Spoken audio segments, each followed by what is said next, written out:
Now, we're now being joined by economists and an analyst, an industrialist as well, Henry Boyo. You're welcome to TVC Breakfast. Thank you, Mike. Good morning, sir. Good morning. Now, first of all, let's have a picture of how the inflation rate is calculated to the understanding of every other person generally who is not an economist. Well, that might not help you as much as how inflation comes about. Okay. You find that even the secondary school certificate holder is aware that inflation is generally defined as too much money chasing too few goods. So you find that invariably, wherever there is inflation, it means that the volume of money supply in the system is running ahead of productivity. So if you want to eliminate inflation, you have to bring the two in balance. In the case of our country, and indeed in the case of most African countries, you would find that there is a huge disconnect between the volume of money supply as well as the productivity of each country.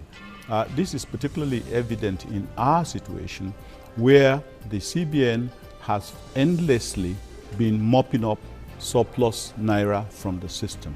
The reason why the CBN is willing to pay up to 10, 11 or 12% in order to borrow money it does not need, only to warehouse those funds as idle, is because if the volume of money in the system is not controlled, inflation will probably run out of control, and you could easily be talking of anything like 20% rate of inflation.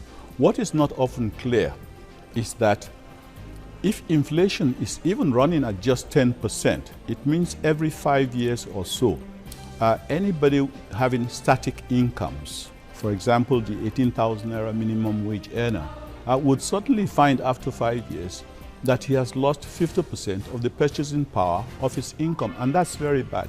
Not only does it turn that person into a poorer person, it also has, a collateral impact on productivity itself, because if there is nobody buying your bread, you don't have to produce bread.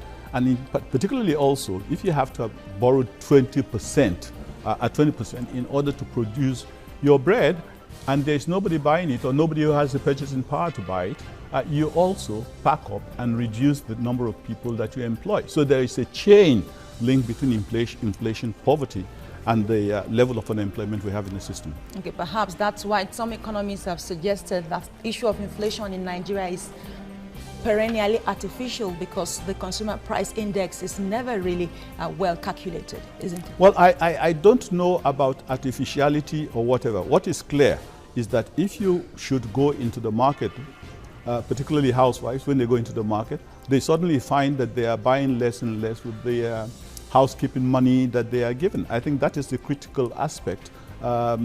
You could debate how it is calculated from here till eternity, and you'll still find people who would have various inclinations or views. But what is clear is that when you go into the market, you find that your money is becoming worthless and worthless. For example, like what happened in Zimbabwe, they totally lost control of money supply, and ultimately you had a situation where $1 was going for about 1 billion Zimbabwe shillings or dollars. So we have to be very careful. We have to watch inflation.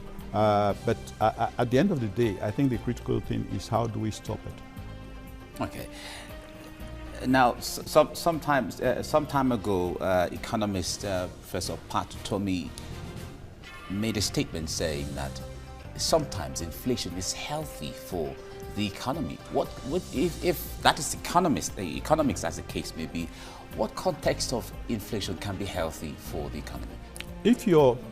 Let's put this in context. To a very large extent, unfortunately, as Africans, we tend to, we have aspirations to be like the first world. In other words, to enjoy the same level of, economic growth as the first world. But we are not willing to subject ourselves to the discipline of maintaining those indices that drive those successful economies we emulate. We want to be eagles, but we want to compare our indices with doves. In successful economies everywhere, inflation is usually not more than 1 or 2%. I think in the UK at the moment, inflation is probably less than 1% or something like that. That is a serious-minded economy because, as I've said, if inflation is up to 10%, we're talking 12%, it means that your people will get poorer very gradually over a period of time. So you find that if you are unable to control money supply, invariably you would have inflation. But to answer your question with regards to what is good inflation, if inflation is, for example, minimal and there is no, how would I say it, demand, there's no consumer demand, because you must have the economic activity that would determine whether or not there's inflation vis-a-vis the amount of money supply that is available.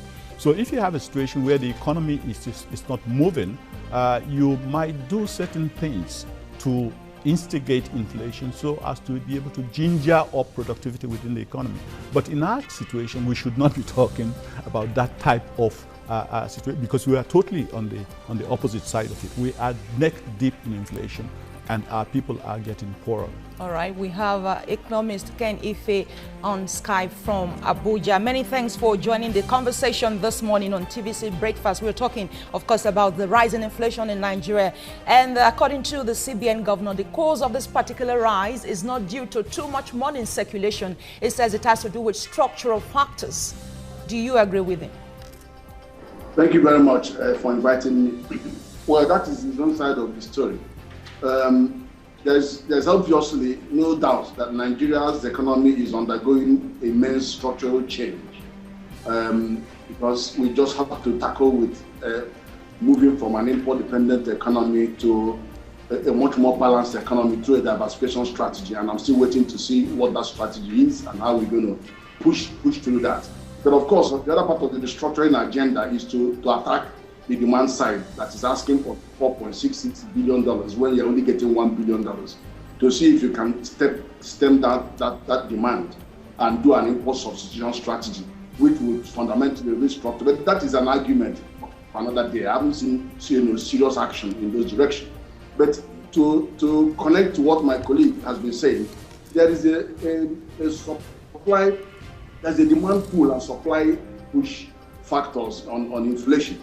We know that there is a lot more to do with, it's not surplus of money in circulation as much as shortage of goods that are available, because shortage of goods could cause inflation and excess money supply could cause inflation. In this case, the demand in the economy is not being met. People are losing their jobs because there's contraction in the economy. And this is dangerous, because if the economy is contracting, which is recession, you have to increase type of expenditure from government and all those works and capital projects to bring more. All right, Ken, thank you. We'll come back to this. Now, let's see a graphical representation of what these figures are and how they translate in true terms. Now, generally, of course, it stands at 12.8%, and that's considered the highest level in nearly 4 years. Analysts say that it is due to low oil prices and currency controls introduced by the central bank. Now, our guest in the studio said this, certainly there's a lot of money in circulation. Those are certainly different economic indices generally. Now, let's go down memory lane. Nigeria's inflation rate remained fairly steady, ranging between 9.3% to 9.6%. And that figure was maintained between October 2015 to January 2016, generally. And then it finally hit its worst record in February 2016, standing at 11.4%. Now, going further, from 11.4%, there is now a sharp rise to 12.8% in March 2016. And we are in April now, and it has remained steady. What do you make of all of this breakdown from everything we are seeing? Now, if I have to come to Henry here, the issues of the forces, the market forces, demand and supply being in control of the market is something some analysts have also put forward. Why would that not be healthy for a Nigerian situation, for instance?